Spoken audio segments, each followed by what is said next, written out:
Protect your DNA. BioPQQ can promote formation of new mitochondria. Infowarsstore.com. Are we in the process of a global consciousness transformation? And if so, what does the state of the environment or the recent election of President Trump say from a psycho-spiritual perspective? Now, my guest today is going to talk to us about that and so much more. Best-selling author and philosopher Daniel Pinchbeck. You are here on the book tour with your most recent book, How Soon Is Now, released in February 2017.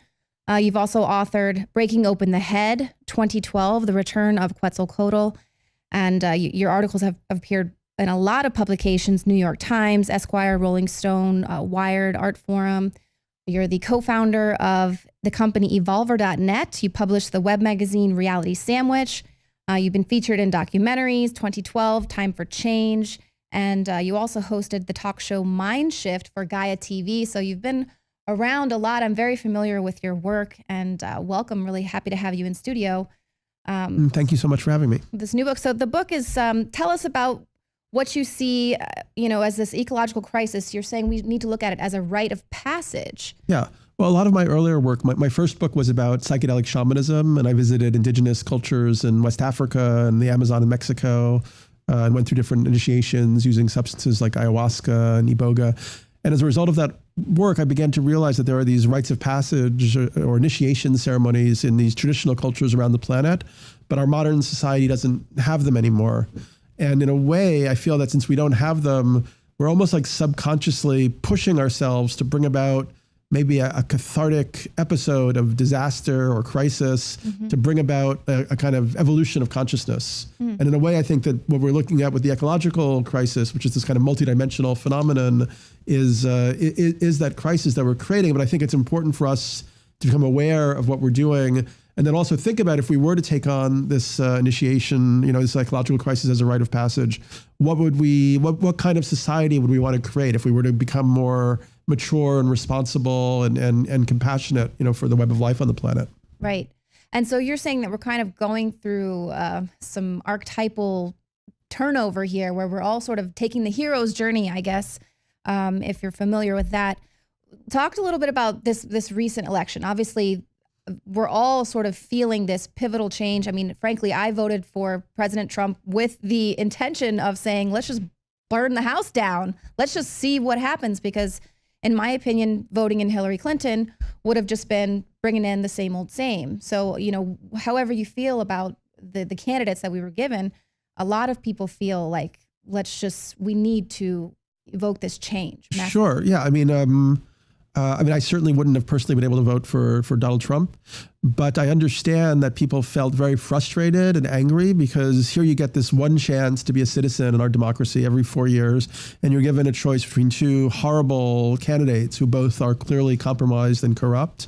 And I guess one of the things that I argue in the book is that maybe we actually need a deeper transition in our government, our political and economic system, towards something that would be more truly democratic. I mean, if you think about, in a way, the government we have now is like antiquated social technology. Like, it was developed in the 18th century when information only moved at like horse and buggy speed. And now we have the internet, so everybody is, connected continuously. Wouldn't it be amazing if there was a way we could all like learn and vote together continuously, if the information was clear and the debates were honest and so on? And I look at different platforms, like one that is from the Argentina called Democracy OS, another one from New Zealand called Lumio, L-O-O-M-I-O, where they're trying to create kind of infrastructures for truly collective democratic decision-making, rather than just, voting for somebody who every 4 years who really is just compromised and represents a lot of corrupt interests. But as we've seen with Trump now, it's clear that he's very compromised by Wall Street. His, Treasury Secretary is from Goldman Sachs. Exxon is the Secretary of State now. So, we basically voted in another version of the corporatocracy, just with a different kind of angle in a way. So now, coming from your perspective and speaking about Trump, and I guess he's about to sign some executive orders, repealing some of the regulations that Obama put in as well with the EPA. A lot of people, watching our show kind of appreciate the fact that Donald Trump appears to be someone who's going to be knocking out these three legs of globalism with the open borders and global governance and the Agenda 21, which a lot of people feel, yeah, sure, maybe some of the science with climate change they can agree with. But it's the rules and the regulations, the implementation of that. They are going to harm the middle class. The EPA, the UN, they're highly politicized at this point. It's not even about saving the planet, frankly. It's very much an empire building bureaucracy. Yeah, I mean, I probably have sharp differences of opinion from a lot of people who watch this show, but I believe that we need to become mature enough, as a community, as a society, so that we can really explore subjects carefully and parse them, precisely.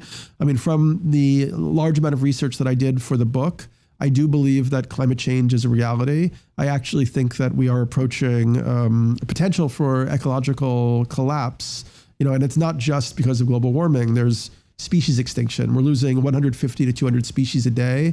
We know there's a little more than 8 million species on the planet, so we're losing 10% of the Earth's biodiversity every 10 to 15 years. And we've also learned how meshed together the web of life is on the planet. The oceans are 30% more acidic than they were 40 years ago. And that's because they're absorbing a lot of the excess industrial CO2, something like 60% or more of it. So we know that that's leading to the breakdown of the coral reefs, which holds the biodiversity of the oceans together. And we know if these processes continue, like we've seen from past epochs, that it could lead to the extinction of like large mammals such as ourselves. So we actually are in a critical threshold. Now, it's true that under the neoliberal regime of Clinton and Obama, this wasn't being attended to properly. I mean, if you look at Hillary Clinton, she was supporting fracking, she was making deals with the extractive industries, and clearly, they're taking the brakes off of everything right now. That I don't think is a good idea, but it's going to require some other approach, and it may even require some levels of breakdown before people just admit that what's happening is really happening. Right. And obviously we can argue for hours and days, weeks, months about climate change, just kind of the science behind it. We've reported on just some global warming scams, and the science, frankly, is compromised in a lot of cases. The UN might shut you down entirely if you have a countering opinion, but no one can deny that climate change is happening. It's always happened. It's a multidimensional ecological crisis. Well, these extinction events have happened all throughout our history. CO2 levels were much higher in the past. So this perspective of how soon is now is that we're in a very critical time period, and we actually need to kind of have a collective awakening and shift both our technical systems, like how we're doing farming, for instance. Industrial agriculture is very negative to the planet and depletes topsoil and so on. So we need to have different forms of agriculture, no-till, regenerative permaculture. We need to shift to renewable energy in a short time frame, not over 70 or 100 years, but maybe over 10 or 20 years, which we could do. We know that in the past, the human community has come together to do things that seem totally impossible. Like after Pearl Harbor in World War II, the U.S. shifted to wartime production. All the factories began to produce for the war. They taxed the wealthy at more than 90% and used that resource to help bring about this transition. We need that transition globally in the direction of renewable energy, regenerative farming, and non-destructive industrial practices. To do that would also require a set of changes to our economic system, to how we exchange value. These are the kind of things that I lay out in the book. And not that everybody should agree with everything that I say, but I think it's important to have a different model or different vision. Okay, Daniel, so one of the chapters, part 4, God, Love, and Revolution, you really kind of get into love and sex, actually. And frankly, this played out in the recent election. Talk to us about it. Yeah, I mean, this is probably an area of the book that, could be quite controversial for a lot of people. But the question is, like, if we look at what happened with the last election, there was Trump and his, grabbing of the you-know-what. And there was Hillary Clinton's husband, Bill Clinton, and his philandering. There was Roger Ailes, one of the lead Republican strategists, the sex scandal that engulfed him. There was, what was his name, Andrew Weiner, and how he was destroyed and his wife was destroyed, and that took down Hillary Clinton. And then there was obviously this kind of hysteria around Pizzagate, which some people think is valuable and some people think is untrue. But I think if we look at all of this, we see there's some deep issues around human sexuality and also very much like alpha male kind of domination, patriarchy, in relationship to sexuality and eroticism that are subjects that our society is obviously unable to bring really up into consciousness to have a real investigation of. And I spent a long time thinking about that in the book and looking at it. And, not that I think that I have the answer, but one place that I visited that was very interesting was a community in Portugal called Timera, which has developed a model for non-possessive relationships, transparent, non-possessive relationships. And they believe that, we can't really have peace on Earth before we have peace between the genders and peace and love. So they're one group that has modeled like a new radical path. And I think it's a very important area for people to begin to think about. I mean, if you think about there's a lot of what fed into, the alt-right in this last election had a kind of really sexually charged undertone. And I feel there's something that we as a species or as a society need to bring up to consciousness. What are the underlying dynamics? What are the projections and the shadows that are being played out there? Right. Yeah. But just kind of more with these archetypal processes that are coming to the surface, that if we suppress them, it's our shadow side that gets to, so that'll come out in sexual perversions or drug abuse, things like that. Well, very interesting. We were talking a little bit about the initiation process that we would see in more ancient societies, ancient cultures, but we don't really experience that here in the West. We have really pushed aside our intuition and our intuitive selves in favor of a more left brain, logical world. And people would say the patriarchy, where we push the divine feminine to the side. So we're very askew, we're very off balance. So I would love to kind of touch on that, how from a consciousness perspective, how could that be affecting our world around us? Yeah, I'm really happy that you bring that up. I totally agree with you. I mean, one thing is because we've had such a kind of negative bias against indigenous people and tribal societies, we've kind of just assumed that initiations don't really mean anything. But actually, there's research that suggests they not only have a cultural function, but even like a neurobiological function, that maybe that the part of our brain that makes us most distinctly human only developed in the last 100,000 years to its full capacity, which is like the prefrontal cortex. And that's how we can use language and plan for the future and process abstract symbols. But it also kind of locks us in this kind of limited self-identity, like an ego-based identity. And that's really where most people today are kind of acting out of in our society. And the fact is that if you go through these, for tribal people, you couldn't be an adult until you'd gone through this type of initiation and had visionary or transpersonal experiences. And then you would understand that, that you were connected to this cosmic whole, this larger unity, and you would be able to take responsibility for the community as a whole. So when I look at somebody like Donald Trump, for instance, and his history of just being very self-interested and sort of narcissistic, like he's like you could say like a kid alt.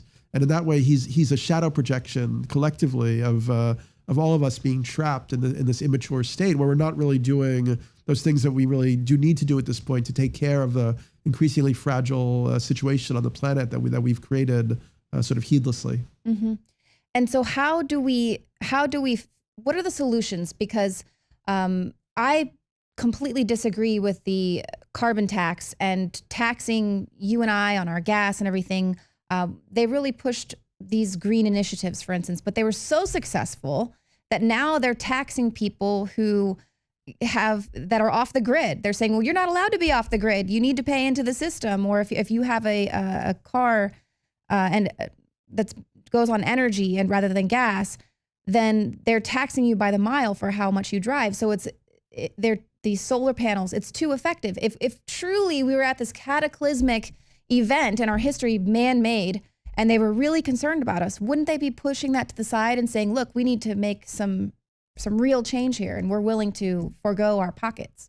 Well, I mean, I guess I kind of question this, the they in a way, like if there's a monomaniacal or monolithic they. I think there are many different factors, and there's a huge amount of money still being made in the extractive industries. I mean, some people believe that if we take all the oil, out of the Arctic and so on, the planet will overheat. And so that actually what we should be doing is saying that like $50 trillion worth of the energy companies, the fossil fuel companies, resources are actually stranded assets that should be taken off the books because they have to stay in the ground.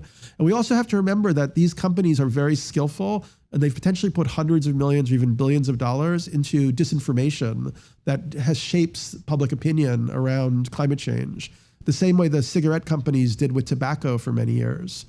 as I said, from my research, I think it's quite obvious that climate change is happening, and it's certainly largely human caused, if not entirely. I mean, I know that that's, as I said, a contentious point, but we know there are more than 400 parts per million carbon dioxide in the atmosphere now. And we know that a stable climate was 275 parts per million. And we know the last time there was this much CO2 in the atmosphere, which is a measurable kind of sheath, temperatures were 4 degrees Celsius warmer and sea levels were 100 feet higher.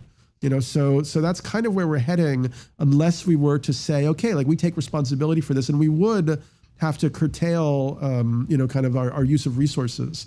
But we would have to do that through some type of social kind of collaborative process. Like, for instance, we could maybe agree that as you said, off-the-grid communities based on renewables where people are growing their own food, maybe a type of basic income or basic subsidy. I mean, one way that Trump won the election. Well, this basically sounds like communism that has failed over and over again, though. The system of communism, which is what a lot of people are afraid of, that they're really trying to shove down people's throat, which is, sure, you guys are going to have a basic income and everyone will be equal, but it's really a system which will prop up an elite few while the rest of us will just... But I mean, we're already in a system. I mean, how could it get any worse? We're in a system that has propped up, I mean, it's estimated that 65 people control more wealth than half the world's population. Trump appointed 17 cabinet members. Their combined wealth was more than 100 million, 1/3 of the American population. So we already have this incredible concentration of wealth, which is very unfair, because if you actually really think about it, there's no reason that somebody who, say, trades shares on a computer all day or manipulates the currencies of third world countries should make more than somebody who's, working in a truck stop or taking care of children or elderly people in a nursing home. It's just the values that we ascribe to these activities. And I think we need to really think about what values matter and how we go forward as a society, So yeah, I mean, I think that we do need to reduce wealth inequality substantially. We do need to move towards autonomous, decentralized communities that are more participatory, where people can have great information and make their own decisions, some type of basic income or way that people can support themselves. And also, as the ecological crisis deepens, we're going to need more resilience, like more self-sufficiency is going to be necessary for communities to survive. And then, but also automation is a good thing. I mean, one way that Trump won the election was by arguing that he was going to bring back the golden age of industrialization. But actually, we're seeing more and more high tech. So we're not going to see more. We're not going to see more jobs through industrialization. We're going to see more probably high tech automation. And that could be a great thing. As I argue in the book, looking even at thinkers like Oscar Wilde who talked about it, like. Automation could liberate people to have more time to take care of their families, to learn, to love each other, and so on. Like, we could actually scale down the amount of work people do as a social mission. Right. while we're creating the basis of a more decentralized and humane society. Right. Well, and also it's kind of like detaching ourselves from that need to compete rather than cooperate. Obviously, if everyone could work together all over the planet as the kind of a human race, I feel like we could achieve so much. They look at the space program as a perfect example. Exactly. And that's like one of the basic ideas of the book is like, in a way, if we were to think about it from outside and look at humanity, we're like a giant planetary organism, like a superorganism that's in a symbiotic relationship with the ecology of the Earth as a whole system.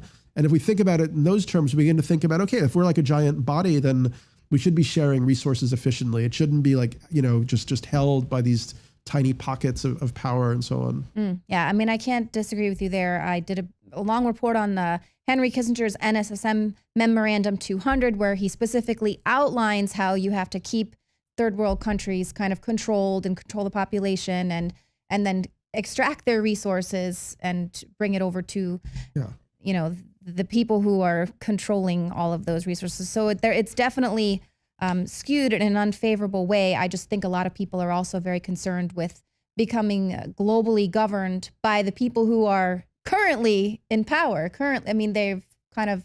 Well, and as you said, that's why we seem to be pushing towards some type of cathartic crisis, which maybe will allow us to reconfigure, like maybe we need a deeper transition. Maybe it's not going to be Democrats and Republicans. Maybe we're going to, use the internet to create a truly open source and participatory decision-making system for all of humanity to be involved with the decisions that matter. Yeah, I know you mentioned, you've mentioned before the blockchain code, which we see with Bitcoin, something like that, which could be used to help with the voting or keep things kind of free and open. And yeah, or other ways that we could exchange value. Like friends of mine created a platform, Time Republic with a K, which is a timeshare system. So rather than exchanging dollars, you can exchange hours, to do tasks or whatever. That's just one of many types of innovations that we could have that would allow people to, be in a more equitable relationship with each other.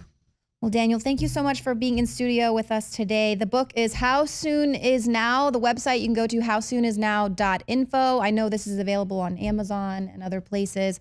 There's an introduction by Russell Brand, a preface by Sting. A lot of people saying that this is a very important book. You need to get this now. This is going to propose a blueprint for the future. We can redesign our whole society via political, technical, social. I hope that people will check it out, even if they don't agree with all my ideas. It's good to have another perspective. Yeah, absolutely. And you've had a very great perspective for years, so I highly recommend it. Thank you, Daniel. Thank you.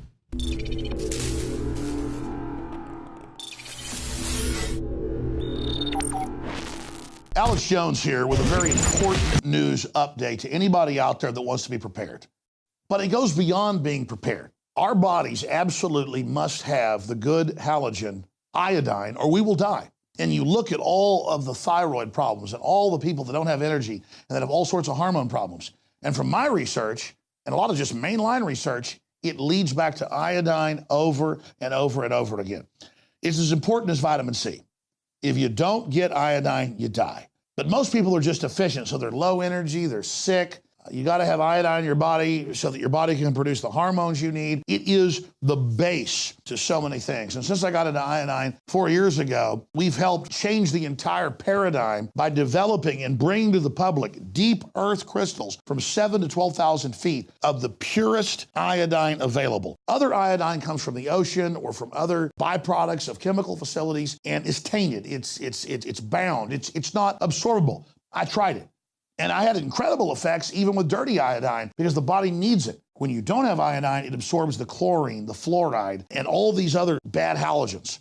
Do yourself and your family a favor and check out the importance of iodine for yourself. I think you're going to be blown away. And whatever you do, support the broadcast and get a bottle of Survival Shield Nascent Iodine X2. Also consult your physician because if you've been deficient in it or have other issues, it can have some dramatic effects. As for me and most folks I talk to, it's been a game changer in the positive column, but still consult your physician because iodine is no joke. It's a key building block of the body. And if you haven't had it for a long time and suddenly have it, some folks say they've experienced things like a detoxing effect and things like that. You've got to have vitamin C. You've got to have iodine to live. You got to have water to live. Iodine is key. You must have it, but consult your physician first before you get powerful Survival Shield Nascent Iodine X2 at InfoWarsLife.com or call toll free. We can answer your questions, 888-253-3139.